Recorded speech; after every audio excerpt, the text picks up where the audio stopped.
Hola, queridos espectadores. El pesado carro metálico cargado con listones de parquet de roble se sentía tan pesado como un coche pequeño. La rueda derecha atascada emitía un chirrido horrible con cada giro, obligándome a empujar el manillar con todo mi cuerpo. El hipermercado de construcción, un home center en las afueras de Bogotá, zumbaba. Bajo los altísimos techos con tuberías a la vista, olía a polvo de madera, a disolvente y al café agrio de las máquinas junto a la entrada. La fila para pagar avanzaba con la gracia de una tortuga somnolienta.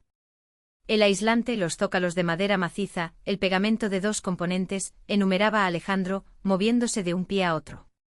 Se ajustó las mangas de su costoso suéter de cuello alto color crema, como si se protegiera de una corriente de aire inexistente. Mi mamá decidió darse un lujo al final. 79 metros cuadrados para cubrir con roble natural. ¿Cuántas cajas salieron al final? Doña Elvira Giraldo, mi suegra, había iniciado una remodelación total en su espacioso apartamento en Chapinero. Era una mujer directa, pragmática y poco dada a sentimentalismos. Había asignado un presupuesto considerable para los materiales, encargándole la compra a su hijo. De repente el teléfono vibró nerviosamente en el bolsillo de Alejandro. Sacó el aparato con tal rapidez que parecía que el bolsillo se le incendiaba. El jefe pronunció solo con los labios, abriendo mucho los ojos. Su rostro adoptó al instante una expresión de preocupación profesional. Margarita, mi amor, tengo que contestar. El contrato para el paisajismo de un parque en Usaquén está en juego. El jefe está que trina. Contesta aquí, le dije bruscamente, acercando el segundo carro a la banda transportadora. La cajera, una mujer indiferente con una placa que decía Yurani, ya había empezado a escanear los pesados paquetes con un pitido monótono. Hay mucho ruido, no voy a entender ni una palabra. Paga tú mientras tanto, sí. Alejandro se dio unas palmaditas en el pecho con nerviosismo. El dinero se quedó en la chaqueta. La chaqueta está en el carro. Paga con tu tarjeta y en el carro te doy el efectivo de una. Mi mamá me lo dio en un fajo. No esperó mi consentimiento, giró sobre los talones de sus botines de cuero y se dirigió a paso rápido, casi corriendo, hacia las puertas de cristal automáticas, esquivando hábilmente a los compradores con rollos de papel tapiz y baldes de pintura. Seguí su espalda con una mirada cansada. Una pequeña irritación me punzó en algún lugar del plexo solar. Son 22.400.000 pesos. ¿Tiene tarjeta de puntos?, preguntó mecánicamente Yurani, sin levantar la vista. Saqué mi celular en silencio, lo acerqué al datáfono. La pantalla parpadeó con una marca de verificación verde. El dinero se debitó de mi cuenta de ahorros personal. Había estado ahorrando esos fondos de mis bonos trimestrales durante todo un año, planeando sumarlos al dinero de la venta de mi viejo carro para comprar una camioneta un poco más nueva. Nada crítico. Ahora saldríamos al parqueadero, los cargadores se llevarían el parquet, y Alejandro me entregaría el dinero de su madre. El frío viento de la sabana me golpeó la cara en cuanto salí por las puertas corredizas. Alejandro estaba de pie junto a mi Renault Sandero azul. No estaba hablando por teléfono. No se veía ninguna conversación tensa con su jefe. Se apoyaba despreocupadamente en el guardabarros del carro, sostenía un vasito con un tinto de un puesto callejero y hojeaba las noticias en su tableta. Cuando me acerqué empujando los palés con ruedas, él apenas levantó la cabeza y estiró los labios en su característica sonrisa, un poco condescendiente. ¿Pagaste? Genial. Ahora vienen los muchachos de la camioneta a recoger todo. El dinero, Alejo. Detuve el carro y extendí la mano con la palma hacia arriba. Alejandro tomó un sorbo de café, haciendo una mueca. Al parecer, la bebida estaba demasiado caliente. Oye, surgió un problemita técnico. Pasó la tableta bajo su brazo. Dejé el efectivo en la caja fuerte de la oficina. Se me fue por completo de la cabeza. Mañana por la mañana paso por allá, lo recojo y te lo transfiero a tu cuenta desde un cajero. Bajé la mano lentamente. Hace 15 minutos dijiste que el dinero estaba en tu chaqueta, en el carro. Me confundí. Se rió con ligereza, casi con despreocupación. Pensé que lo había metido en el bolsillo interior, pero luego recordé que lo guardé en la caja fuerte. Margarita, mi amor, no me mires como si me lo hubiera gastado en el casino. Mañana te lo devuelvo. Esperemos a los cargadores que está haciendo frío. No había en él ni una pizca de culpa. Me miraba con claridad, abiertamente y con una falsedad absoluta. Yo, que trabajaba como jefa de presupuestos en una gran cadena de restaurantes, tenía una habilidad profesional para detectar el robo en los contratistas. La mentira siempre tiene su propio olor. Y esto olía a una mentira barata, improvisada a toda prisa. No armé un escándalo. En silencio me subí al carro, encendí el motor y puse la calefacción. Esa misma tarde el envío de materiales llegó al apartamento de doña Elvira. El espacioso apartamento me recibió con olor a espresso recién molido y a imprimante de construcción. Los muebles viejos y pesados estaban apilados en el centro de las habitaciones y cubiertos con plástico. Mi suegra, vestida con unos pantalones de lana impecables y una camisa perfectamente planchada, verificaba personalmente los números de lote en los empaques del roble. Alejandro se había marchado apresuradamente a una reunión inesperada con proveedores de abono. Yo estaba sentada en el alféizar de la ventana de la cocina, abrazando una taza de café caliente. Doña Elvira, qué bueno que le dio el efectivo a Alejandro. Era el último lote de ese parquet en la tienda. Apenas alcanzamos.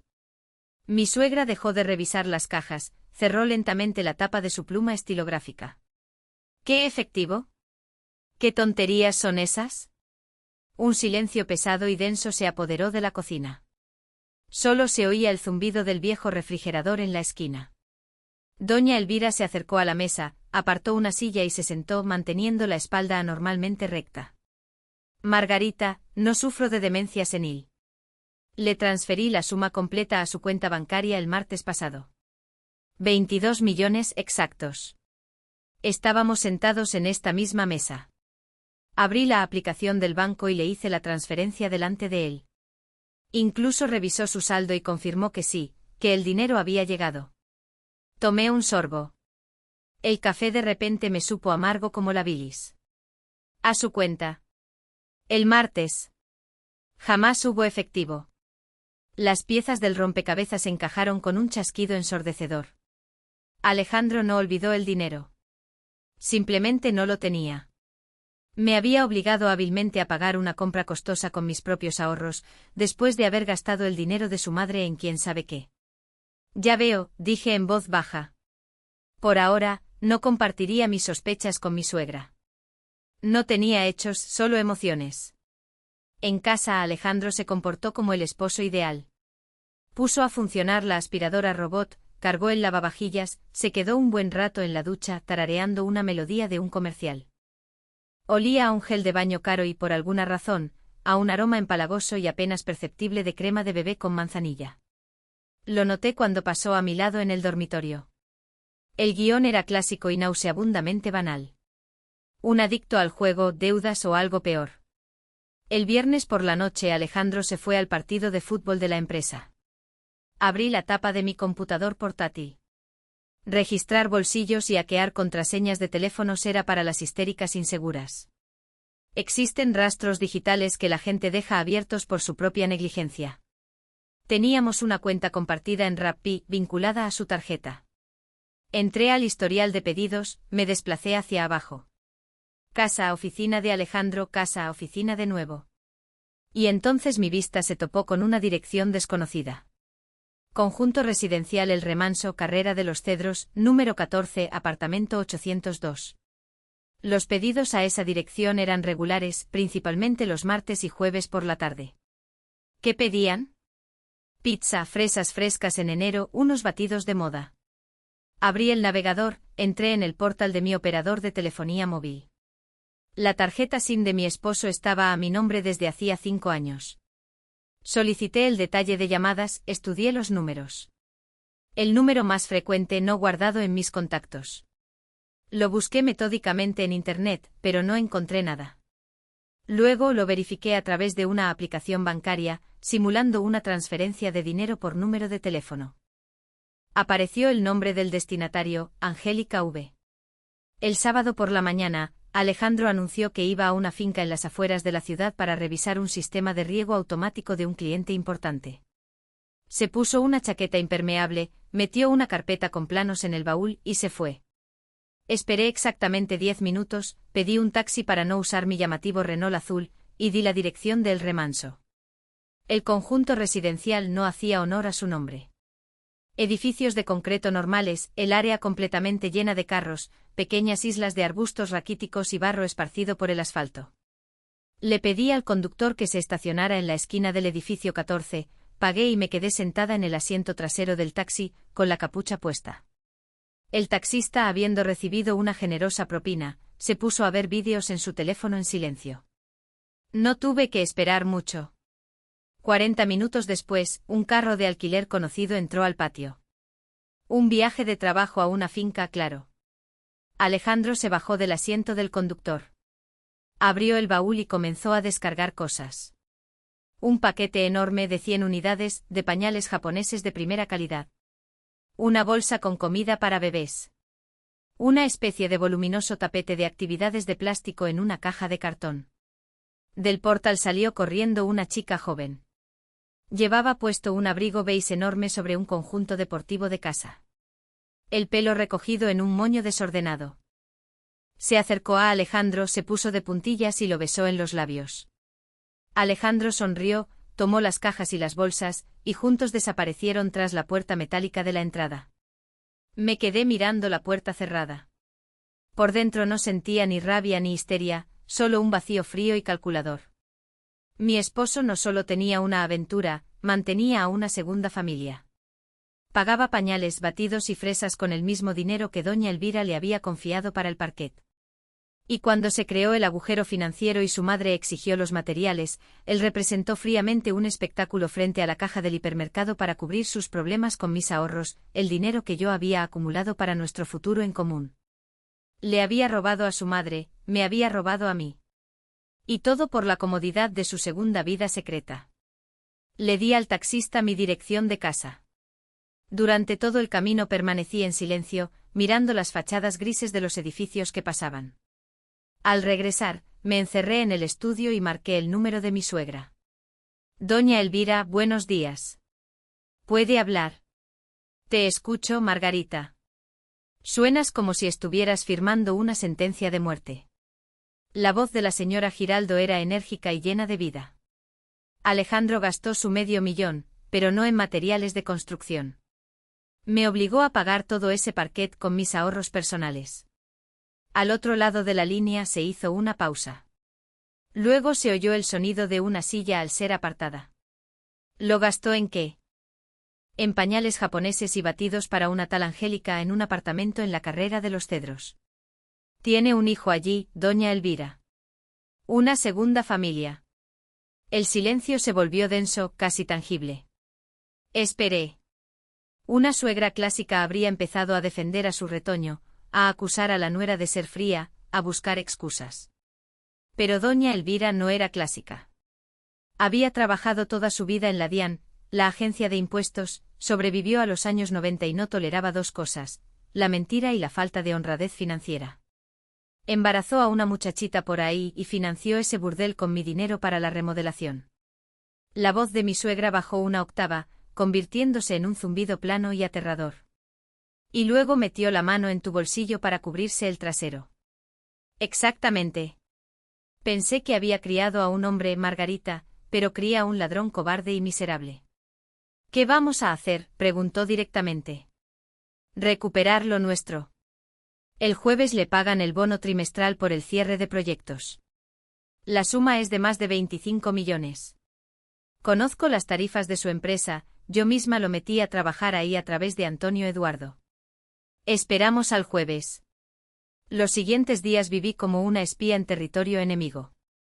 Alejandro volvía a casa, se quejaba del cansancio, olía a crema de bebé y mentía sobre retrasos en el salario, prometiendo transferirme la deuda de un día para otro. Yo le servía la cena, asentía y mentalmente marcaba las casillas de mi plan. Fui al banco, retiré todos los fondos restantes, cambié el seguro de mi carro, eliminando a mi esposo de la lista de conductores autorizados. El jueves por la mañana, Alejandro se fue a trabajar de muy buen humor, silbando una melodía, arreglándose el pelo frente al espejo durante un buen rato. El dinero había llegado. A la hora del almuerzo me envió un mensaje: mi amor, el jefe me manda urgentemente a la provincia a tomar unas medidas. Llegaré tarde, no me esperes para cenar. Te amo. Le respondí con un emoji, luego llamé a un servicio de limpieza, pedí cajas para la mudanza y marqué el número de una brigada de cargadores privados. No iba a dañar ni a cortar sus cosas. Eso es vulgar e improductivo. Empaqué cuidadosamente sus chaquetas, trajes, su colección de zapatillas, sus artículos de afeitado y la tableta con los marcadores sobre riego automático. 5 bolsas de cuadros, de esas que se usan en los mercados de pulgas. La estética debe corresponder al contenido. A las 6 de la tarde estacioné mi carro frente al edificio número 14 en el Remanso. A mi lado se detuvo un taxi del que bajó doña Elvira. No nos dijimos ni una palabra, entramos juntas al portal desgastado, subimos en el ascensor hasta el 8º piso. Apartamento 802. Doña Elvira presionó el timbre. Corto 2 veces. Detrás de la puerta se oyeron pasos, la cerradura hizo clic. En el umbral apareció Angélica con el mismo conjunto deportivo beige y un sonajero de plástico en la mano. Desde el interior del apartamento olía a leche agria y a ambientador de vainilla. ¿Quiénes son ustedes? No hemos pedido nada, frunció el ceño la chica, examinando a las 2 mujeres. Del baño secándose el pelo con una toalla salió Alejandro. Solo llevaba unos jeans, el torso desnudo. Lika, ¿quién es? Se interrumpió. La toalla se le resbaló de las manos y cayó con un golpe sordo sobre el laminado barato. Los ojos de Alejandro se abrieron como platos. Su rostro perdió al instante todo su brillo, adquiriendo un tono grisáceo y terroso. Buenas noches, dijo secamente doña Elvira, cruzando el umbral y apartando a la desconcertada amante. Entré detrás de ella y cerré la puerta firmemente. Mamá. Margarita. ¿Cómo llegaron aquí? Alejandro retrocedió, tropezando con un armario. Puedo explicarlo todo. No lo entendieron bien. Esa fue su primera reacción instintiva, la más patética de todas las posibles. No levanté la voz. No era necesario. Simplemente di un paso adelante acortando la distancia, obligándolo a presionar los omóplatos contra la puerta de espejo del armario. ¿Realmente te escapaste de la caja, montando una escena con la llamada de tu jefe, para que yo pagara 22 millones por el parquet de tu madre? Lento, silabeando, mirándolo a sus ojos huidizos, pronuncié las palabras. Alejandro tragó saliva con nerviosismo. Claramente se preparaba para soltar una sarta de mentiras sobre que estaba confundido, que fue un error y que lo compensaría todo. Pero esta vez, no solo destruí su amor propio, destruí todo su sistema de coordenadas. Margarita, deja de hablar por hablar, la interrumpió bruscamente doña Elvira. Sacó su celular del bolso. Alejandro, hoy te depositaron en tu tarjeta de nómina el bono trimestral. 25 millones de pesos. Más el sueldo. Abre la aplicación del banco ahora mismo. Angélica, apretando el sonajero contra su pecho, soltó un chillido asustado desde una esquina. Alejo, ¿qué está pasando? ¿Quiénes son estas mujeres? Es su esposa legal y yo soy su madre, espetó doña Elvira sin mirar a la chica. Y tú, querida, por lo visto, eres la beneficiaria de inversiones robadas. Quédate quieta antes de que llame a Bienestar Familiar y a la policía. Alejandro se puso a temblar. Sus dedos buscaban frenéticamente en los bolsillos de sus jeans hasta que encontró el teléfono. Mamá, Margarita, hablemos con calma. Les pagaré todo en cuotas después. Tengo un hijo, gastos. Abre la aplicación. La voz de Elvira golpeó como un látigo. Robaste el dinero de mi parquet. Vaciaste las cuentas de tu esposa. Si en un minuto no hay 22.400.000 pesos en la cuenta de Margarita, llamo ahora mismo a Antonio Eduardo, tu jefe, y mañana estarás desempleado. Alejandro se puso completamente pálido. Sabía que su madre no estaba bromeando. Transfiere, añadí fríamente dictando el número de mi cuenta. Con los dedos temblorosos, tropezando y confundiendo las contraseñas, Alejandro entró en la aplicación. En el estrecho pasillo solo se oía el movimiento de un bebé en la habitación de al lado. 30 segundos después mi teléfono emitió un agradable sonido melódico. El dinero había llegado en su totalidad. Excelente. Guardé mi celular en el bolsillo. En ese momento, la puerta de entrada se abrió. Había dejado la cerradura sin seguro a propósito. En el umbral aparecieron dos tipos corpulentos con overoles polvorientos. En silencio, ignorando a los atónitos dueños, metieron en el estrecho pasillo 5 bolsas de cuadros y las dejaron caer con estrépito sobre el tapete de la entrada. El envío está pagado, que tengan un buen día, masculló uno de los cargadores y la puerta se cerró tras ellos. Tus cosas están aquí, Alejo. Miré los bultos de cuadros que bloqueaban el paso hacia la puerta. Angélica sollozó histéricamente. Alejo, dijiste que estabas en proceso de divorcio, que el apartamento era de los dos y que lo venderías para comprarnos uno a nosotros. Tenemos créditos para los muebles. Alejandro permanecía en silencio, presionado contra el espejo. Toda su apariencia de hombre exitoso se había evaporado, dejando solo a un fracasado encorvado, atrapado en el acto. Doña Elvira se ajustó el cuello del abrigo. No vuelvas a aparecer por mi casa. Si me entero de que molestas a Margarita, te dejaré en la calle y te meteré a la cárcel por estafa, ¿entendiste? Él solo asintió lastimosamente. Salimos juntas a la calle. El viento había amainado, en el aire olía a humedad y a la primera nevada. Frío, limpio, aleccionador. ¿Me llevas?, preguntó doña Elvira, mirando los letreros de neón de las farmacias. Claro. Presioné el botón del llavero, desactivando la alarma del carro. Nos sentamos en el interior. Encendí el motor, activé la calefacción de los asientos. No sentía ninguna pesadez. Mi dinero había vuelto a mi cuenta de ahorros. El parásito había sido expulsado de mi casa y de mi vida. Y el parquet en el apartamento de mi suegra sería instalado como es debido. El sistema estaba restaurado. ¿Sabes, Margarita?, dijo pensativamente doña Elvira, abrochándose el cinturón de seguridad. En la empresa de Antonio Eduardo hay una vacante para jefe del departamento de compras. Estoy segura de que tu experiencia con los presupuestos sería muy útil allí. El sueldo es el doble de lo que ganas en el restaurante. Lo llamaré mañana. Salí del patio de El Remanso, dejando atrás los bloques de apartamentos y al hombre que había sobreestimado sus habilidades para sobrevivir a costa de los demás. Gracias, doña Elvira. Con gusto consideraré esa oferta. El carro se incorporó suavemente al tráfico nocturno, llevándonos lejos de la estupidez y la mentira ajenas, hacia una vida normal y comprensible, donde cada uno paga sus propias cuentas.